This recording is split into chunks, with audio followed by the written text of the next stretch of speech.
요한 웨슬리 성자. 18세기 부패하고 타락하였던 영국을 전도와 경건운동으로 구출하였던 감리교단의 창설자 요한 웨슬리는 1703년 6월 13일 영국 링컨주 에버스 마을에서 사무엘 웨슬리 목사의 자녀들 중에 15번째로 출생했다. 그의 어머니 수산나는 오랫동안 청교도 생활을 한 분이기 때문에 아이들을 매우 엄격한 규율 아래서 양육하였다. 그녀는 가족들을 작은 일이라도 기계처럼 정확하게 시간에 맞추어 생활하도록 하였으므로 아이들도 태어날 때부터 규칙적인 생활을 하였다. 요한 웨슬리는 말을 하기 시작할 때부터 주기도문이나 짧은 기도문, 간단한 교리문답 혹은 성경 구절들을 외웠다. 수산나는 웨슬리의 유년 시절부터 성경 말씀을 암기하도록 하였고 언제나 올바르게 인생을 살아야 한다는 것을 가르쳐 주었다. 또한 자녀들에게 항상 존댓말을 쓰도록 가르쳐 주었고 거짓말이나 야비한 말은 일절 엄금하였으며 난폭한 아이들과 어울리지 못하도록 하였다. 1720년 웨슬리는 차트하우스를 졸업하고 옥스포드 크라이스트 처치 대학에 들어갔다. 옥스포드 대학에서 웨슬리는 다른 학생들과 비교해 볼 때 논리적 재능과 문학적 소질이 월등히 뛰어났으므로 많은 사람들에게 인정을 받게 되었다. 1725년 졸업을 앞둔 웨슬리는 목사가 될 것인가 아니면 다른 길을 택할 것인가에 대한 문제 때문에 갈등하고 있었다. 이러한 고민을 하고 있던 어느 날 저녁에 요한 웨슬리는 자신이 다니던 대학교의 수위와 대화를 나누게 되었다.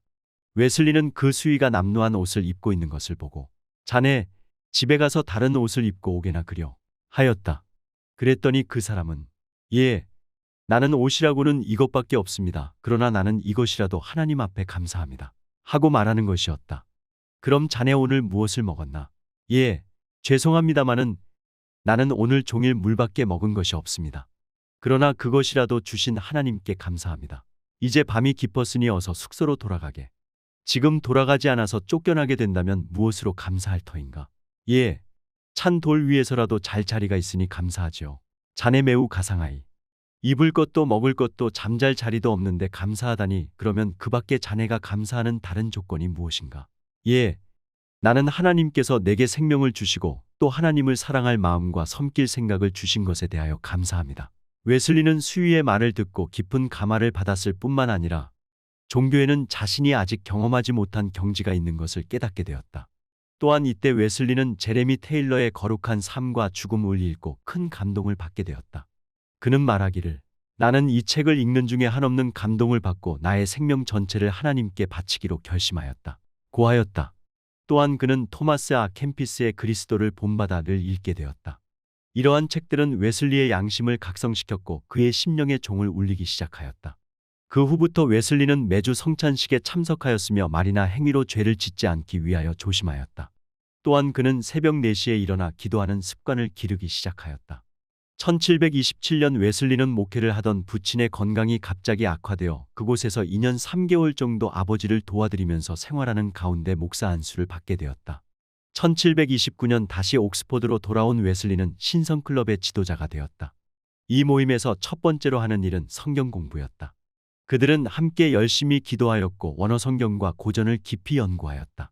매주 성찬식을 하였고 주 2회 금식을 하면서 자신들의 생활을 철저히 반성하고 선행을 열심히 실천하는 생활을 하였다. 웨슬리와 신성클럽의 회원들은 감옥에 있는 죄수들을 매주 1번이나 2번 정도 방문하였다. 이즈음 웨슬리는 매우 불쌍한 소녀를 만난 적이 있었는데 돈이 없어서 적선을 못하고 집으로 돌아왔다. 그런데 자신의 서재에 훌륭한 그림이 걸려있는 것을 보고 가련한 소녀의 기한을 명쾌해 줄 만한 돈으로 벽을 장식한 것이라고 자책한 그는 이때부터 매년 28파운드만을 자신의 생활비로 쓰고 나머지 돈은 전부 가난한 사람들을 위하여 쓰기로 결심하고 실천하였다. 1735년 웨슬리는 미국의 조지아와 캐롤라이나 지방에 영국 식민지를 건설하고 있는 오글레소프 장군을 만나게 되었는데 그 장군은 웨슬리에게 조지아주에 선교사로 갈 것을 제의하였고 웨슬리는 그전부터 북미 선교에 관심을 가지고 있었으므로 즉시 수락하였다. 다음해 2월에 4개월 동안의 긴 항해 끝에 미국의 조지아주 동부 지역에 있는 사바나시에 도착한 웨슬리는 그곳에서 재판소로 사용하던 건물을 빌려 임시로 교회를 세우게 되었다. 그는 열심히 사람들을 주님께로 인도하기 위해서 애썼다. 그러나 웨슬리는 영국 교회의 권위와 의식을 중요시하는 고교회파의 한 선교 목회자로서 그 제도를 따라 영적으로 어린 성도들에게 교회주의와 금욕주의적인 양식을 공급하였기 때문에 열렬한 선교 활동과 충성스러운 노력을 했음에도 좋은 성과를 거두지 못하고 실패하게 되었다. 결국 웨슬리는 극심한 좌절감을 품고 1737년 12월 3일 귀국길에 올랐다. 웨슬리가 미국의 조지아주에서 선교한 기간은 약 2년 반 정도인데 이 기간 동안 선교 목회의 실패, 불행한 연애 사건, 중상모함과 배신을 당하면서 자신이 무엇이든지 할 수 있다고 생각했던 것과 의로운 생활을 잘 할 수 있다는 생각이 완전히 부서지게 되었다. 처절한 실패감을 가지고 영국으로 돌아오는 배에서 그는 다른 사람들을 회개할 수 있도록 하기에는 자신이 매우 부패하고 타락한 인간이라는 것과 자신이 가지고 있는 의로움이 아무것도 아니라는 것을 깨닫게 되었다. 영국으로 돌아온 웨슬리는 모라비아교의 피터 볼러 목사를 만나게 되었다. 그는 피터 볼러와 신앙 문제에 대하여 진지하게 토의를 하면서 의인은 오직 믿음으로 말미암아 살리라 는 말씀을 듣고 큰 기쁨과 평안을 얻게 되었다. 1738년 5월 24일 저녁 런던시의 올더스케이 거리에 있는 어느 집회 장소에 웨슬리가 참석하였는데 거기에는 성경 연구와 기도를 하기 위하여 성도들이 모여 있었다. 집회가 진행되는 중에 설교자는 루터의 로마서 주석 서문을 읽어주는 것이었다. 그 말씀을 듣는 중에 요한 웨슬리는 갑자기 마음이 뜨거워지며 복음을 크게 깨닫고 풍성한 은혜 체험을 하게 되었다. 이제야 하나님의 자녀가 되었구나. 그동안 나는 내 자신의 의로 하나님의 뜻을 실천해 보려고 했는데 그것은 참된 믿음의 사람이 아니었기 때문이구나. 이때 웨슬리는 사람의 행함만으로는 하나님의 나라에 들어갈 수 있는 완전한 의인이 될 수 없다는 것을 깨닫고 오직 예수님의 십자가 희생과 공로를 통해서 주시는 은총으로만 의롭다함을 받고 천국에 들어갈 수 있다는 복음, 즉 의인이 된다는 복음을 확신하게 된 것이다. 그 후에 웨슬리는 독일에 가서 마렌브론에 있는 모라비아 교도들의 영적 지도자인 진젠돌프 백작을 2주간 동안 만나게 되었고 또한 헤른후트에 살고 있던 모라비아 교도들의 경건한 생활 모습을 보았는데 그 기간 동안에 이미 새롭게 받은 종교적 체험을 중심으로 하는 복음 진리에 대한 폭넓은 깨달음과 더욱 큰 확신을 얻게 되었다. 1739년 1월 1일에는 런던시의 패터레인에 있는 집회 장소에서 웨슬리를 중심으로 하는 60여 명의 신앙동지들이 모여서 철야기도회를 갖게 되었다. 웨슬리는 그 집회 중에 있었던 상황에 대하여 다음과 같이 말한다. 오전 3시경 우리들이 모두 열심히 기도할 때 하나님의 성령이 우리들에게 임하였다. 이때 어떤 사람은 넘치는 기쁨을 억제하지 못하여 큰 소리를 쳤으며 어떤 사람은 땅에 엎드려 황홀경에 빠져 있었다. 그 철야기도회가 있었던 때로부터 사흘 후에 그 집회에 참석했던 7명의 교역자들은 다시 모여서 앞으로 진행해야 할 전도활동에 대한 계획을 세우게 되었다. 그들의 가슴 속에는 전도에 대한 열정이 불같이 타오르게 되었다. 웨슬리와 그의 동료들은 열렬하게 전도활동을 하였는데 그들은 런던을 중심으로 옥스포드와 브리스톨, 킹스우드 등지에서 눈부신 성과를 거두게 되었다. 그러나 이 전도자들이 그 당시 교회의 가르침과 다른 사상을 선포하고 교회의 사치와 목회자들의 타락을 지적하였기 때문에 모든 교회들은 문을 열어주지 않았다. 이때 북미 대륙에 선교사로 가 있던 휘필드가 영국으로 돌아왔다. 설교자로서 명성이 높았던 휘필드는 자신도 영국 교회에서 외면당하고 있다는 것을 알고 브리스톨시 부근에 있는 킹스우드에서 광부들을 모아놓고 노천 설교를 시작했는데 그의 설교는 불덩어리를 내뿜는 듯했다. 처음에는 200명 정도가 모였는데 5번째 설교에는 1만 명이 넘는 사람들이 몰려들었다. 그러자 휘필드는 웨슬리에게 즉시 브리스톨로 와달라고 서신을 보냈다. 요한 형제여, 어서 내게로 오십시오. 이제부터 우리의 일은 시작되었습니다. 홍수를 사람의 손으로 막아낼 수 없듯이 하나님의 말씀을 듣기 위하여 지금 수많은 사람들이 몰려들고 있습니다. 나 혼자서는 감당하기 어려우니 어서 와서 설교를 해주기 바랍니다. 휘필드의 초청으로 브리스톨시로 간 웨슬리는 도시 밖에 있는 넓은 들에서 4,000명이 모인 가운데 처음으로 노천 설교를 하게 되었다. 이때부터 거리에서라도 설교해달라고 하는 요청이 사방에서 들려왔다. 웨슬리의 설교를 듣는 중에 많은 사람들은 찔림을 받아 자기들의 죄를 깨닫고 통회하며 눈물을 흘리고 고민하다가 경련을 일으키며 울부짖기도 하고 혹은 실신하기도 하였다. 웨슬리의 전도를 방해하던 사람들까지도 설교를 듣고 감동과 충격을 받아 땅에 쓰러지는 일들이 생겼다. 웨슬리의 설교를 듣기 위하여 날마다 수많은 사람들이 모여들었다. 어떤 때는 5,000명, 어떤 때는 1만 명, 어떤 때는 2만 명이 구름대처럼 몰려왔다. 웨슬리의 설교를 듣고 많은 사람들은 지난날의 더러운 죄악을 씻고 마음과 생활에 큰 변화를 가져왔다. 웨슬리는 1739년 11월 17일 한 친구에게 킹스우드에서 나타난 전도의 성과에 대하여 아래와 같이 써보낸 일이 있다. 정황은 이미 변했습니다. 킹스우드에서는 현재 1년 전과 같이 욕설이나 불경한 언사가 들리지 않습니다. 싸움을 하거나 소란을 피우는 일이나 혈기를 부리는 일이나 시기하는 일이 없어졌습니다. 오직 평화와 사랑만이 지배합니다. 그런데 1740년 다시 북미 대륙으로 건너간 휘필드는 미국의 전역을 다니면서 큰 부흥운동을 일으켰다. 그는 뉴잉글랜드에서 전도 여행을 하던 중에 칼빈주의를 주장하는 사람들과 사귀면서 예정론을 받아들여 모든 사람들이 믿기만 하면 구원받을 수 있다는 웨슬리의 이론을 반대하게 되었다. 다시 영국으로 돌아온 휘필드는 각처를 다니면서 예정론을 전하였기 때문에 이로 말미암아 신도회가 와해되거나 이탈자들이 생기게 되었다. 이에 위협을 느낀 웨슬리는 자유은총, 즉 거저 주시는 하나님의 은혜라는 유명한 설교를 하였으며 후에 그 설교문을 출판하였다. 그러자 휘필드는 웨슬리에게 붙이는 글이란 소책자를 써서 웨슬리에 대한 반론을 제기하였다. 이러한 논쟁으로 말미암아 신성클럽, 즉 메도디스트 회원들은 자연히 두 파로 갈라지게 되었다. 두 사람은 각각 자신이 믿는 바를 강력히 주장하여 대립이 심각하였는데 얼마 후에는 다시 옛날의 우정을 회복하였다.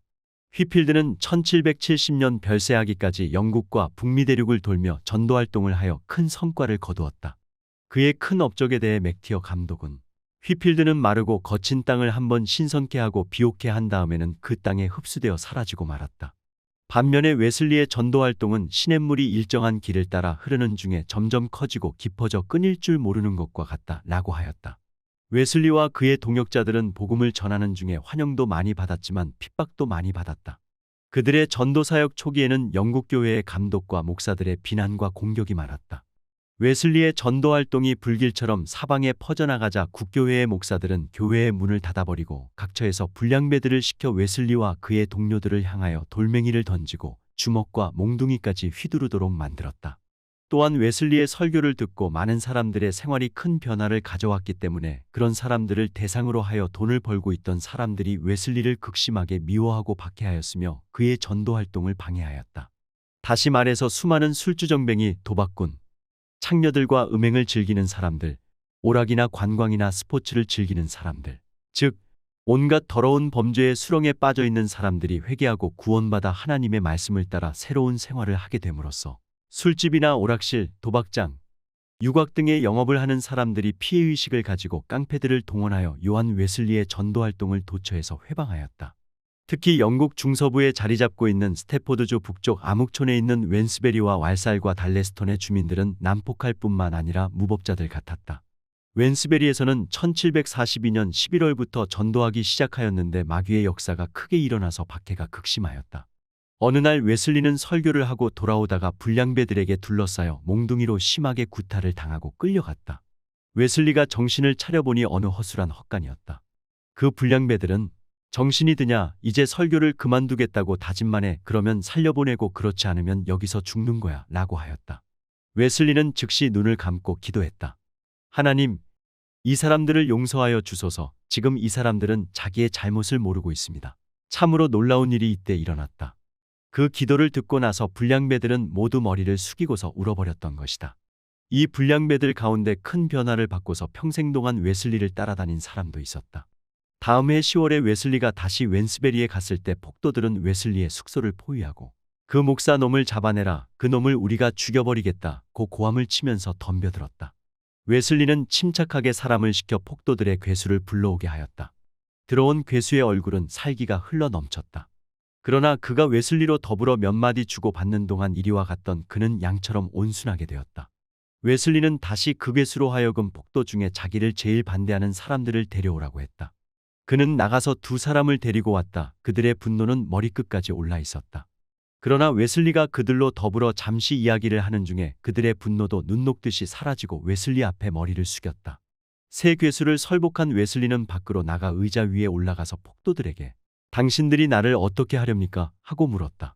폭도들은 재판소에 가자 고하였다. 웨슬리는 조금도 두려움 없이 그거 좋은 말씀이요. 내가 기쁜 마음으로 가겠소. 라고 하니 그의 대답하는 태도와 위엄은 난폭한 그들의 마음을 정복하였다.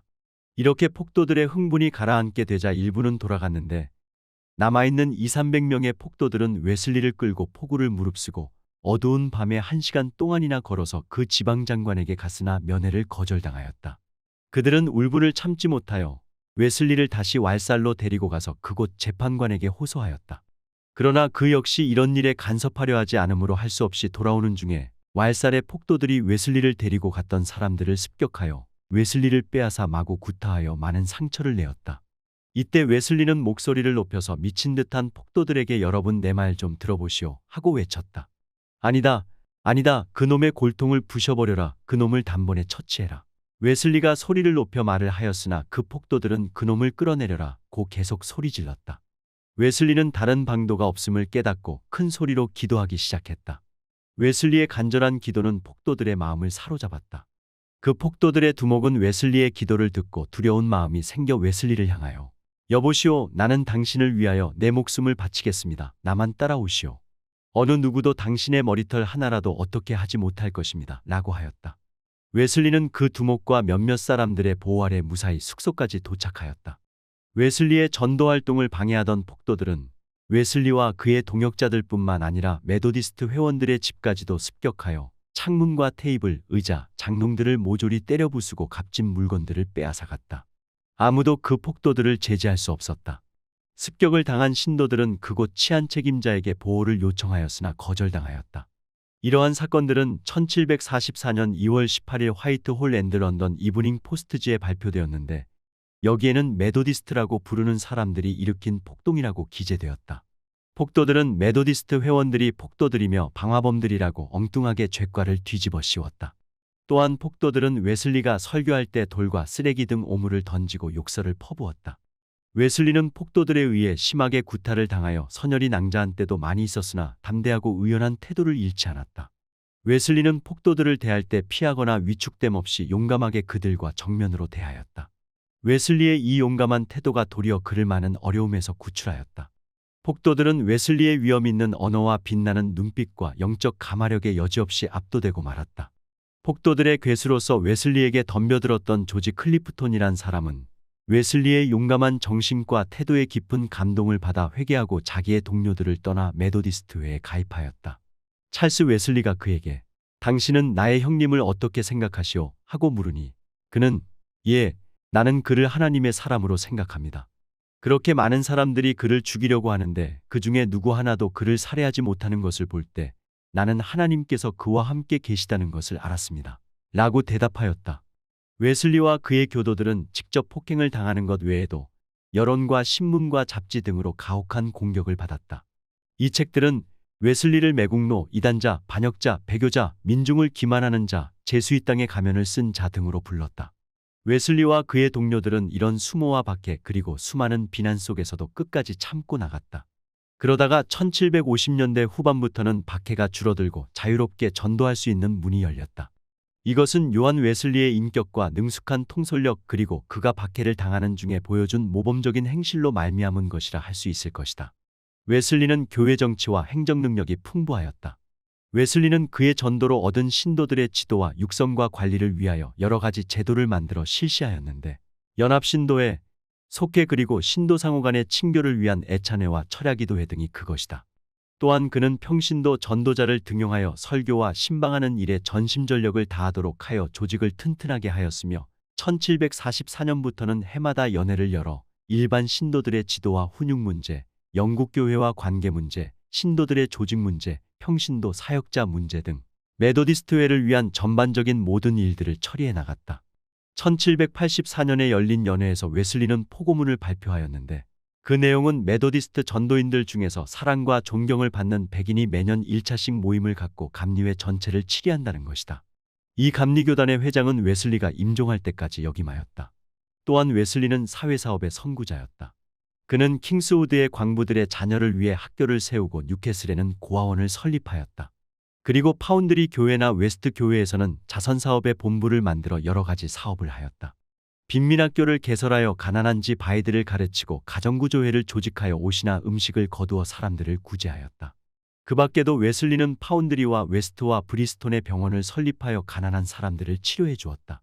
그는 빈민은행도 만들어 가난한 사람들에게 매우 싼 이자로 대출을 해주었다. 웨슬리는 평생을 노동자, 빈민, 죄수, 과부, 노예 등 불우한 사람들과 동고동락을 했다.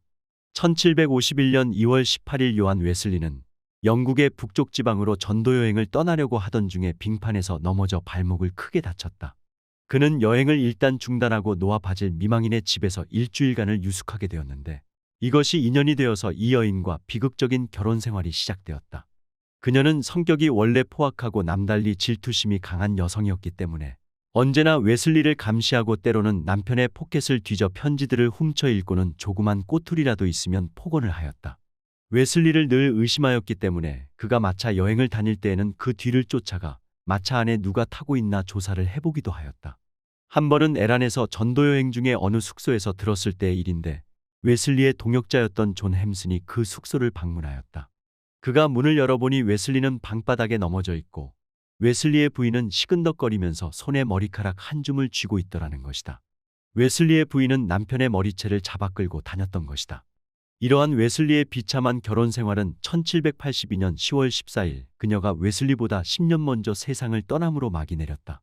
웨슬리는 그녀의 자제하지 못하는 질투심과 악독하고 포악한 성품 때문에 30년을 암담하게 지냈다고 사람들은 말한다. 그러나 웨슬리는 하나님은 나의 오랜 세월 동안의 고난을 선으로 바꿔주셨습니다. 만일 그녀가 좀 더 좋은 아내였다면 나는 하나님의 크신 사업에 충성을 다하지 못하고 그녀를 기쁘게 해주기 위해 더 힘썼을지도 모릅니다. 라고 하였다.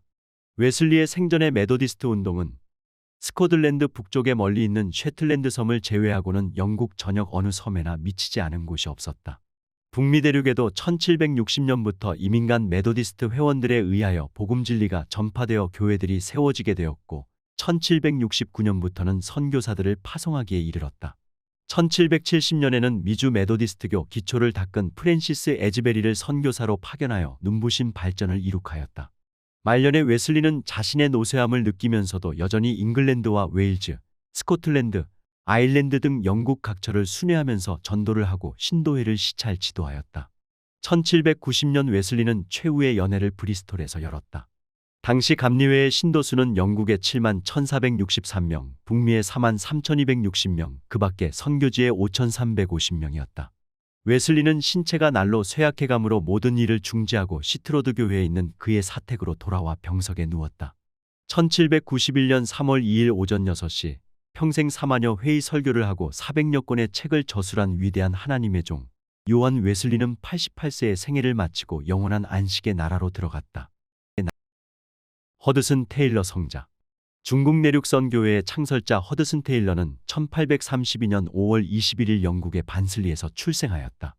열렬한 감리교 신도였던 테일러의 부모님은 어린 자녀들에게 기도하는 것과 성경 읽는 것을 규칙적으로 하도록 가르쳤으며 감리교단의 발전 상황이나 해외 선교 사역에 대하여 많은 이야기를 들려주었다. 이러한 영향으로 어린 테일러는 나는 어른이 되면 선교사가 되어 중국에 갈 거야 라고 말하곤 하였다. 1849년 6월 17세가 된 테일러는 복음서에 관한 소책자를 읽던 중에 그리스도께서 다 이루어 놓으신 일이라는 문구에 사로잡혔다. 그는 만일 이 모든 일이 다 이루어졌고 모든 죄가 다 청산되었다면 내가 할 일이 무엇이겠는가?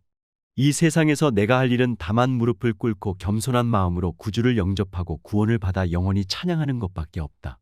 라는 생각이 떠오르면서 큰 은혜를 받게 되었다. 이날 큰 깨달음과 성령의 풍성한 감동을 받고 열심히 신앙생활을 하던 테일러는 어느 날 기도 중에 나를 위해 중국으로 가라 는 주님의 음성을 듣고 중국 선교에 대한 열망이 더욱 더 불타게 되었다. 허드슨 테일러는 1850년 5월 중국 선교를 위한 첫 준비로 의학 공부를 시작했다. 헐이라는 곳에서 하디 박사의 조수로 일하면서 수입의 3분의 2 이상을 가난한 사람들을 위해서 사용하였다. 또한 그는 빈민촌의 방을 얻어 불편하고 어려운 환경에 적응하며 선교사로서 필요한 훈련을 받았다. 테일러는 중국에 가게 되면 아무에게도 도움을 받을 수 없게 될 것이다. 그러므로 영국을 떠나기 전에 오직 기도를 통하여 하나님의 응답을 받을 수 있도록 영적 훈련을 받는다는 것이 매우 중요한 일이다. 라고 생각을 하게 되었다. 그때부터 테일러는 열심히 기도하였고 영국을 떠나기 전에 어떠한 어려움이 온다 해도 사람을 의지하지 않고 하나님만 의지하겠노라고 결심했다. 어느 토요일 테일러는 하루 종일 전도와 신방을 하고 밤 10시에 집으로 돌아왔는데 그때 어떤 남자가 찾아와 죽어가는 자기의 아내를 위해 기도를 부탁하였다. 테일러가 그 사람을 따라서 신방을 가보니 초라한 방에는 5명의 아이들이 영양실조에 걸려 있었고 냄새나는 돗자리 위에 갓난아이를 품에 안은 한 여인이 죽어가고 있었다. 테일러는 주머니 속에 있는 은화를 의식하면서 이 반 크라운의 은화 대신에 잔돈이 있다면 기쁜 마음으로 1실링을 줄 수 있을 텐데 라고 생각했다. 그러나 그 은화를 통째로 준다는 것은 생각할 수 없었다. 당장 내일 먹을 끼니조차 없는 형편이었기 때문이다. 이때 양심은 날카롭게 꾸짖었다. 이 위선자야.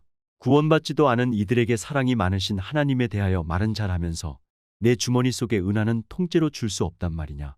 이런 숨막히는 갈등 때문에 기도를 제대로 못하고 일어서려니까. 그 남자는 선생님 가능하면 좀 도와주십시오. 라고 애원했다. 그 순간 테일러의 마음속에는 내게 구하는 자에게 주라. 는 주님의 음성이 들려왔다. 결국 그는 모든 것을 하나님께 맡기고 자신이 가지고 있던 은하를 그에게 주면서 신실하신 하나님을 증거했다. 이때 그의 마음속에는 말할 수 없는 기쁨이 홍수처럼 밀려왔고 돌아오는 발걸음은 마냥 즐겁기만 했다. 다음날 아침 끼니가 없어 걱정을 하고 있는데 집주인이 소포꾸러미를 하나 건네주었다. 놀랍게도 그 속에는 반소프린짜리 금화 1개가 들어있었다. 주님 감사합니다. 12시간의 투자에 4배로 갚아주셨습니다. 이러한 경험들을 통해서 훗날 그가 선교 현장에서 만나게 되는 수많은 역경 가운데서도 굴복하지 않고 기도로 승리하는 비결을 얻게 되었다. 2년 후 테일러는 런던에 있는 의과대학에 들어갔다. 그는 이른 새벽과 낮에는 학교에서 공부를 하고 밤에는 병원에 근무하면서 생활비를 벌었다. 졸업할 때가 가까워진 테일러에게 중국 선교회는 중국으로 갈 것을 제의하였다. 그는 하나님의 뜻으로 알고 수락하였다. 이때 테일러는 중국으로 선교하러 가기 위해 사랑하는 약혼녀를 포기해야 하는 큰 아픔을 겪게 되었다. 1854년 중국에 도착한 테일러는 많은 어려움을 겪게 되었다. 그 당시 중국은 반란군들과 정부군 사이에 일어난 전쟁으로 말미암아 선교사들의 활동에 많은 제한이 있었다. 그리고 그가 소속된 중국 선교회에서 보내주는 선교 자금이 너무나 적은 액수였기 때문에 큰 고생을 해야만 했다. 얼마 후에 테일러는 간신히 월세로 집을 하나 구할 수 있게 되었다. 그곳에서 그는 의료 선교를 시작하게 되었는데 때때로 시간적인 여유가 생기면 작은 돛담배를 타고 상해의 이곳저곳을 다니면서 전도하였다. 1855년 7월 27일 테일러는 큰 결단을 하게 되었다. 그는 전도여행을 다니면서 자신이 입고 있는 양복이 중국 사람들에게 이질감을 많이 느끼게 한다는 사실을 깨닫고 중국인들의 옷을 입고 생활하겠다는 작정을 하였다. 그는 중국 사람들과 같이 머리를 깎고 중국 사람들이 입는 옷을 입고 거리로 나갔다. 훗날의 테일러는 하나님의 은혜로 입게 된 중국 옷이 내륙지방의 선교의 가장 큰 조력자였습니다. 라고 증언했다. 그의 겨울 테일러는 중국에서 오랫동안 선교사로 활동하며 많은 경험을 쌓은 윌리엄 번즈 목사를 만나 함께 내륙으로 전도여행을 다녔는데 이때 테일러는 장차 중국 내륙 선교회를 창설하는 데 있어서 꼭 필요한 것들을 배우게 되었다. 그는 번즈 목사와 함께 지냈던 시절을 다음과 같이 기록했다. 나는 번즈 같은 영적 아버지를 만나본 적이 없다. 이 행복했던 몇 달 동안은 나에게 말할 수 없는 기쁨이요 특권이었다. 하나님의 말씀에 대한 그의 사랑은 실로 대단한 것이었고 또한 그의 경건하고 거룩한 삶과 하나님과의 끊임없는 교제는 내 영혼의 갈증을 시원하게 해주었다. 1856년 테일러는 중국의 영적 필요와 요구들이라고 하는 책을 펴냈는데 이 책을 집필하면서 연구하는 가운데 테일러는 중국 내륙의 복음화를 위해서 구별된 하나의 단체가 꼭 필요하다는 것을 확신하게 되었다. 테일러는 곰곰이 생각하며 기도하는 가운데 교파를 초월하여 전도와 교회 설립과 교회 행정과 영적 훈련 사역에 적극적으로 헌신할 뿐만 아니라 물질을 공급받는 데 있어서도 오직 하나님만 신뢰하는 선교단체를 만들어서 중국의 내륙으로 힘있게 파고 들어가야 한다는 결론을 내리게 되었다. 1857년 5월 29일 테일러는 그동안 자신이 소속되어 있던 중국 선교회가 재정적으로 큰 빚을 가지고 있기 때문에 봉급마저도 빌린 돈으로 송금해주는 형편이라는 소식을 듣고 아무에게든지 아무 빚도 지지 말라는 성경 말씀을 실천하기 위해 아무런 경제적인 대책이 없었지만 모든 것을 하나님께 맡기고 사람을 의지하지 않고 선교활동을 하기 위해 사표를 제출했다. 1858년 1월 16일 테일러는 마리아 다이어 양과 결혼을 하게 되었다. 그 후에 테일러는 파커 박사가 운영하던 병원을 인수하여 의료봉사, 신앙상담, 설교, 전도여행 등 많은 일을 하면서 좋은 성과를 거두게 되었다. 이렇게 2년 동안 열심히 사역을 하던 중에 테일러는 건강이 악화되어 휴양을 하기 위해서 영국으로 가게 되었다. 1860년 여름 영국으로 돌아온 테일러는 건강이 어느 정도 회복되었기 때문에 과거에 중국으로 가기 위해서 중단했던 의학 공부를 다시 할 수 있게 되었다. 1862년 7월에 테일러는 왕리백과대학을 졸업하고 그해 12월에는 왕리백과대학의 산부인과에 합격하였다. 그 후에 그는 닝포 성경을 개정하는 일에 더욱 열심을 내게 되었다. 1864년 말경부터 테일러는 중국으로 돌아갈 계획을 구체적으로 세우기 시작했다. 그는 중국 내륙의 11개 성과 몽골을 위해서 선교사 24명을 보내달라고 하나님께 간절히 기도하였다. 그러나 중국의 빈약한 생활 환경과 선교 활동을 할 때 생기는 장애 요인들을 잘 알고 있었기 때문에 중국 선교를 지원한 동역자들이 선교 현장에서 겪어야 되는 고난과 무거운 짐을 견디다 못해 자신에게 책임을 돌리면 어떻게 할 것인가를 염려하였다. 그때 마귀는 기도와 믿음이 부족하다면 중국의 내륙 선교를 포기하라고 계속 유혹했다. 어느 날 그는 마음속에 무거운 짐을 느끼면서 해변가를 거닐고 있었다. 그는 그때까지 24명의 동료 선교사들을 위해서 기도는 해왔지만 자신이 그 일을 맡아야 할 지도자로서 헌신하지 않았던 사실에 대하여 깊이 깨닫고 중국의 내륙 선교를 위한 모든 십자가를 짊어지고자 하는 결심을 하였다. 이때 테일러는 그동안의 모든 갈등을 끝내고 큰 평화와 기쁨을 얻게 되었다. 그는 우선 런던 은행으로 가서 중국 내륙선 교회라는 이름으로 은행 구자를 만들었는데 얼마 후에 수백 달러의 선교 자금이 들어오게 되었다. 또한 중국의 영적 필요와 요구들이라는 책이 재판을 거듭하면서 베스트셀러가 되어 많은 선교 지망생들이 모여들었다. 이렇게 하여 중국으로 떠날 제일진의 선교사들이 준비되어 1866년 5월 26일 테일러 부부와 함께 24명의 중국 내륙선 교회의 선교사들은 4개월간의 긴 항해에 들어갔다. 얼마 후 항주에 자리를 잡은 테일러와 그의 동료들은 추위가 심하고 열악한 환경이었지만 열심히 전도를 했기 때문에 점점 교인 수가 늘어나게 되었다. 환자들도 하루에 200명씩이나 몰려들었다.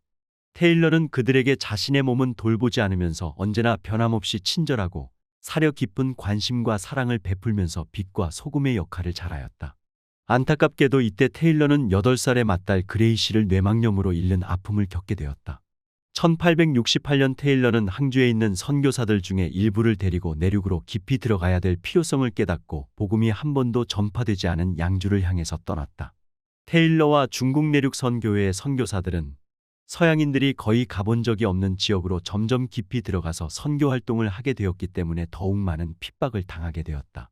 테일러의 일행이 양주에 자리를 잡게 되자 그곳의 학자들과 군인들은 회의를 열고 유언비어를 퍼뜨려서 선교사 일행을 양주에서 추방하기로 결의하였다. 그때부터 출처불명의 포스터가 거리에 붙여졌다. 그 포스터에는 선교사들이 병원에서 죽어가는 사람들의 눈알을 도려내고 어린아이들을 잡아먹으며 아이 벤 여자들의 배를 갈라 그것으로 약을 만드는 궤벽이 있다는 얘기 등이 쓰여 있었다.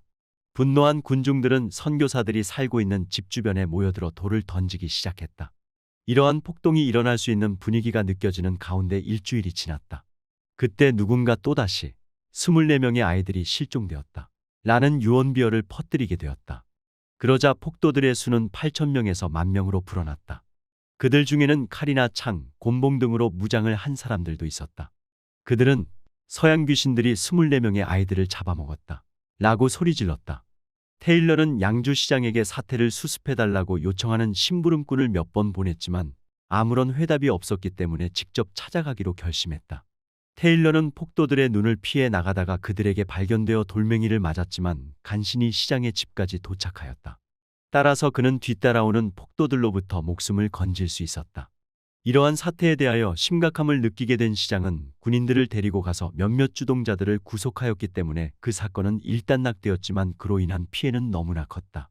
테일러가 시장을 만나러 간 사이에 폭도들은 고함을 치면서 몰려들어와 몽둥이나 돌멩이로 선교사와 그의 가족들을 때리고 값비싼 물건들은 빼앗아가고 집에 불을 질렀다. 간신히 목숨을 건진 테일러와 일행은 폭풍이 잠잠해지기를 기다리며 잠시 다른 지역에서 선교 활동을 하게 되었다. 얼마 후에 다시 돌아온 선교사들이 그 폭풍우를 치르고도 평상시와 같이 평화롭게 생활하는 모습을 본 중국인들은 자신들의 행동을 크게 반성하였다. 한편 영국의 매스컴은 양주 폭동 사건을 오해하고 중국에서 일하고 있는 선교사들을 비난하기 시작했다. 매스컴은 선교사들이 대포와 총검을 앞세워 중국인들에게 기독교를 신봉하라고 강요하고 있으며 이에 대해 그 지역의 중국인들이 들고 일어나자 선교사들이 영국 함대의 보호를 요청하여 전쟁이 일어날 위기에 처했다고 보도했다. 자연히 중국 내륙 선교회는 애매하게 비난을 받는 대상이 되었기 때문에 자연히 후원의 손길마저 줄어들어 심각한 재정적 위기를 맞게 되었고 안으로는 내륙선교 초창기부터 말썽을 부리던 몇몇 선교사들이 사표를 제출하는 어려움을 겪게 되었다. 양주에서 폭동이 일어난 이후에 닥쳐온 여러 가지 시련은 허드슨 테일러가 겪은 내적인 마음고생과 비교해보면 가벼운 것이라는 사실을 당시 누이에게 보낸 편지를 통해서 알 수 있다. 저는 최근 6개월에서 8개월 동안 주님에 대한 배은망덕과 보다 더 주님과 친밀한 생활을 하지 못하는 죄로 인하여 심히 고민하고 있습니다. 그 어느 때보다도 말씀을 더욱 부지런히 묵상하며 기도하고 금식하여도 아무런 소용이 없었습니다.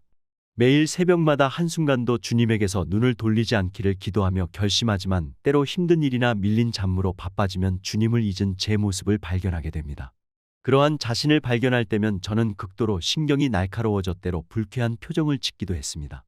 노력하면 할수록 이길 수 없어 매일 매시간 죄책감에 시달렸습니다. 끝없이 올라오는 육신의 소욕으로 인해 빈번한 실패를 계속 경험하였던 것입니다. 원함은 내게 있으나 선을 행할 능력이 없었던 것입니다.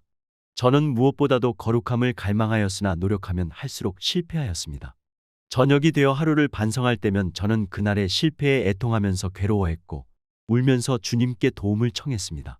이러한 경험이 반복되면서 저는 저희 죄를 용서해 주시고 구원해 주신 주님이 더욱 귀하게 여겨졌습니다. 그리고 오직 믿음만이 주님의 부유하심을 내 것으로 만들 수 있는 유일한 길임을 알게 되었습니다. 저는 이 믿음을 얻기 위해 힘쓰고 애썼지만 이 믿음은 오지 않았습니다. 영혼의 고뇌가 극에 달했을 때 메카디 형제로부터 온 편지 속에서 그리스도께서 모든 것이 되신다 라는 문장이 저희 갈망을 채워주었습니다. 저는 주님과의 일치를 깨달은 것입니다. 세상에서 가장 달콤한 경험은 주님과 완전히 일치함에서 오는 안식 안에 있는 것입니다. 이제는 주님께서 저와 함께 계시며 제 안에 계십니다. 그러므로 저는 얼마나 기쁜 생활을 하고 있는지 모릅니다. 저는 그리스도와 함께 죽었고 그리스도와 함께 장사 지낸 바 되었으며 또한 함께 부활하였습니다. 1870년 허드슨 테일러는 큰 슬픔을 맛보았다. 당시 테일러 부부는 대부분 내륙으로 전도여행을 다녔기 때문에 아이들을 가끔 와서 볼 수밖에 없는 형편이었다. 이와 같이 일정하지 않은 생활 때문에 아이들은 안정감을 갖지 못하고 걸핏하면 여러 가지 질병에 걸리게 되었다. 2월에 테일러의 아들 사무엘이 5살의 어린 나이에 결핵성 장염으로 세상을 떠났다. 테일러는 아내와 합의하여 남은 4명의 아이들을 영국으로 보내게 되었다. 그해 7월 어린 사무엘과 같은 병으로 고생하던 테일러의 아내 마리아는 출산한 아기와 함께 세상을 떠났다.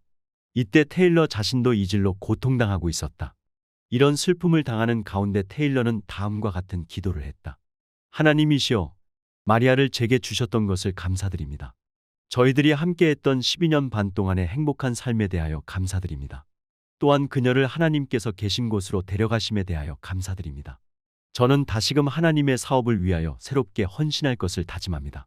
1871년 테일러는 영국 선교회의 어려운 문제들을 해결하기 위해서 잠시 귀국하게 되었다. 이때 영국 선교회에 당면한 문제들을 처리하면서 그는 앞으로 모든 문제들을 좀 더 효율적으로 처리하기 위하여 런던 이사회를 만들게 되었다. 그리고 그동안 중국 내륙 선교회에서 발행하던 오케저널 페이퍼즈를 중국의 영혼들이라는 이름으로 바꾸어 출판하였다. 이 책은 지금까지도 계속 출판되고 있다. 또한 이때 하나님께서는 충실한 여성 지도자였던 제니 폴딩을 두 번째 아내로 보내주심으로써 33년간 헌신적인 동역을 할 수 있도록 해주셨다. 다음에 다시 중국으로 돌아온 테일러는 중국인 사역자들을 양성할 수 있는 대학을 설립하고자 계획을 하게 되었다. 이와 같이 중국 내륙 선교회는 계속해서 많은 발전을 하였는데 선교 사역이 확장될수록 테일러는 수많은 문제들을 해결하기 위해 분주한 생활을 하게 되었다. 그 후에 허드슨 테일러는 동료 선교사였던 데즈그라즈에게 자신의 영혼이 느끼는 기쁨과 평안을 편지에 담아서 다음과 같이 전했다. 요한복음 7장 37절로 38절을 보면 누구든지 목마르거든 내게로 와서 마셔라는 말씀이 있습니다. 누가 마음과 영혼과 육신의 갈증을 가지고 있지 않겠습니까? 예수님은 과연 나의 필요를 채워주실 수 있겠습니까? 그렇습니다. 나에게는 어떤 어려움과 슬픔이 있을지라도 영혼의 갈증이 아무리 클지라도 주님께서는 이 모든 필요를 채워주십니다. 나를 믿는 자는 그 배에서 생수의 강이 흘러나리라는 말씀이 사실일까요? 그렇습니다. 양자강보다도 더욱 힘이 있고 더욱 깊으며 더욱 넘치는 강물이 흘러나옵니다. 가뭄이 오면 시냇물은 바닥을 드러내고 운하까지도 메말라 버리지만 양자강은 결코 마르지 않습니다. 이처럼 제 속에도 깊은 강물은 항상 흐르고 있으며 아무도 이를 저지할 수 없습니다. 1874년 테일러는 영국 선교회 본부에서 생긴 여러 가지 어려운 일들을 해결하기 위하여 잠시 귀국하였는데 전에 사다리에서 떨어져 척추를 다쳤던 것이 악화되어 등과 두 다리가 완전히 마비되는 큰 고통을 겪어야만 했다. 얼마 후에는 심한 이질로 유언장을 만들어 놓아야만 했다. 이질은 그가 선교 활동을 마칠 때까지 끊임없이 재발하곤 했던 병이었다. 이러한 어려움 속에서도 테일러는 주님 안에서의 기쁨을 잃지 않았다. 인간적으로 볼 때 회복될 가능성이 안 보이는 절망적인 형편이었지만 이 모든 것을 하나님의 뜻임을 생각하면서 평안한 가운데 극복해 나갔다. 다음해 봄이 되면서 테일러의 몸은 조금씩 회복되어 갔다. 1876년 9월 치프협정의 체결로 선교사들이 중국 내륙을 자유롭게 선교여행을 할 수 있는 길이 열리게 되었다. 당시에 중국의 북부에 있는 산시성에서는 역사 이래 최악의 기근이 휩쓸고 지나갔다. 600만 명 이상이 기아에 허덕였으며 수천 명의 어린아이들이 굶어 죽어갔다. 테일러는 중국의 어려운 상황을 모임이나 간행물 등을 통해 여론에 알려서 기근 때문에 고생하고 있는 사람들을 구제할 목적으로 헌금을 모으기 시작했다. 테일러는 CIM 선교사들에게 기근으로 어려움을 겪고 있는 지역의 수용소에 직접 찾아가서 극빈 아동들, 특히 고아들을 잘 돌보도록 지시했다. 이때 중국 내륙에는 최초로 여성 선교사들이 들어가게 되었다. 이렇게 여성들의 선교 사역이 시작되어 2년이 지나가자 깊숙한 내륙 지방에서도 6, 70명 정도의 중국인 신자들이 모이는 교회가 세워지게 되었다. 이러한 교회의 부흥은 선교사들의 헌신과 희생, 봉사의 결실이었다. 당시 CIM은 70개의 선교 사역지에서 96명의 CIM 선교사들과 더불어 100여 명의 중국인 동료들이 활동을 하고 있었으며 선교회가 운영하는 학교에서는 100명이 넘는 중국인 어린이들을 양육하고 있었다. 그러나 테일러는 아직도 선교 사역을 할 수 있는 지역이 많기 때문에 사역의 규모가 확장되어야 할 필요성이 많다고 생각하면서 70명의 선교사들을 더 보내달라고 하나님께 기도하기 시작했다. 그 기도 제목은 3년 안에 놀랍게 응답되었다. 해를 거듭할수록 CIM 선교사들은 중국의 내륙에 있는 중요한 도시들과 농촌에 있는 마을들을 조직적으로 방문하면서 미래의 사역을 확장하기 위한 정보들을 수집하고 기록하였다. 그들은 가는 곳마다 모여든 청중들을 대상으로 쪽복음과 전도지를 나누어 주면서 복음을 전하였다. 1883년부터는 영국의 전역에서 테일러의 중국 내륙 선교에 대한 간증을 듣고자 초청이 쇄도하였다. 이제는 허드슨 테일러를 모르는 사람들이 별로 없을 정도로 유명하게 되었다. 그는 눈코 뜰 새가 없이 바쁜 강연 일정을 보냈다.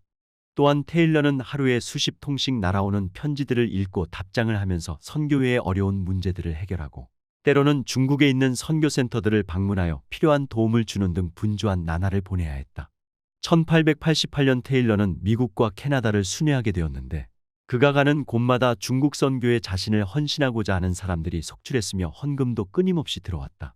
또한 중국 선교를 계속적으로 지원하기 위해서 지부들이 생기게 되었다. 그 후에 테일러는 스웨덴과 덴마크도 방문하였고 오스트레일리아, 뉴질랜드, 독일에서도 초청을 받았는데 이렇게 테일러의 선교 사업은 전 세계적으로 확장되어 갔다.